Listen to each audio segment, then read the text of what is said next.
Assalamualaikum warahmatullahi wabarakatuh.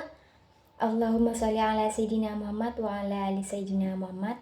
Yang saya takdimi pengasuh Pondok Pesantren Zainul Hasan Genggong, yakni Kiai Hasan Mutawakil Allah SHMM. Yang saya hormati Rektor Universitas Islam Zainul Hasan Genggong, Bapak Dr. Abdul Aziz Wahab BAMAG. Yang saya hormati Dekan Fakultas Tadris Umum sekaligus dosen pengampu, Ibu Wahyu Lestari MPD, dan tak lupa juga teman-teman yang saya cinta dan sayangi. Sebelumnya perkenalkan, nama saya Firdanovita Mahromah dari Prodi Matematika semester 5. Baik, saya di sini ingin mempresentasikan materi yang berjudul langkah-langkah pengembangan tes hasil belajar, yang di dalamnya akan membahas yang pertama ada pengembangan spesifikasi tes, yang kedua ada pembuatan soal, yang ketiga ada penelaahan soal, yang keempat ada pengujian butir-butir soal secara empiris. Nah, yang pertama kita akan membahas pengertian dari spesifikasi tes. Apa sih spesifikasi tes itu? Spesifikasi tes itu adalah deskripsi kualitas tes secara keseluruhan dan karakteristik tes yang dikembangkan. Mengembangkan spesifikasi tes merupakan langkah pertama yang penting dalam mengembangkan kit tes. Karena spek pengujian sudah merencanakan apa yang harus dilakukan pada langkah selanjutnya.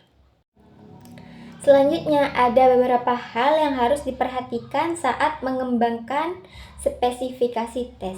Yang pertama, ada menetapkan tujuan, yang kedua ada menyusun kisi-kisi pertanyaan, yang ketiga memilih jenis pertanyaan, yang keempat merencanakan tingkat kesulitan soal, yang kelima merencanakan banyaknya pertanyaan, dan yang terakhir ada penerbitan masalah pertanyaan. Yang pertama di sini ada menetapkan tujuan. Nah, sebelum mengembangkan tes, penting untuk menentukan tujuan utama dari tes tersebut. Apakah untuk mengukur pemahaman, kemampuan analisis, atau keterampilan lainnya?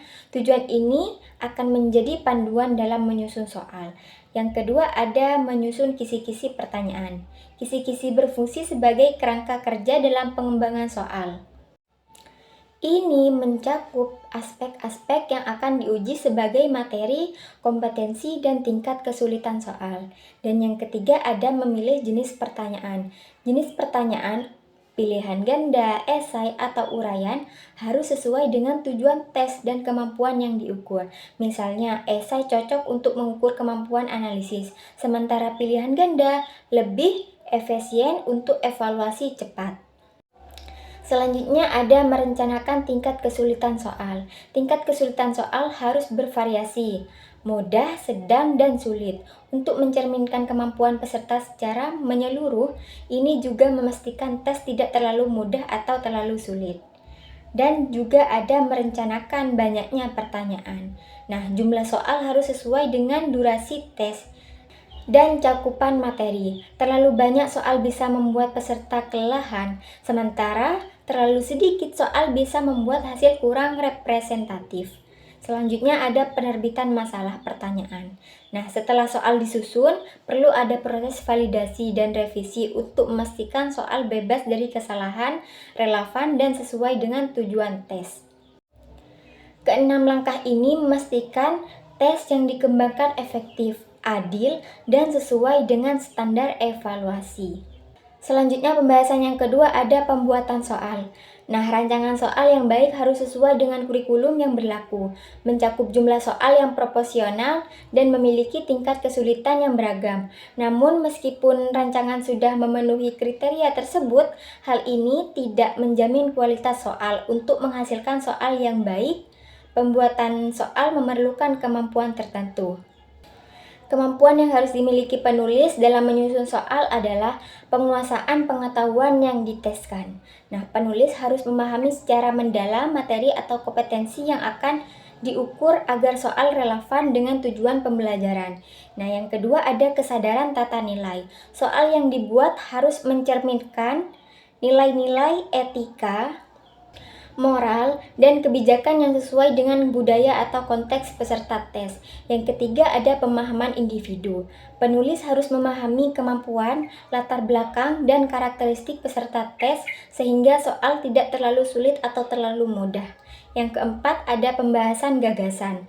Kemampuan menyusun soal yang jelas, logis, dan bebas dari ambiguitas sangat penting untuk memastikan soal dapat dipahami dengan baik oleh peserta. Nah, selanjutnya ada ketelitian menulis.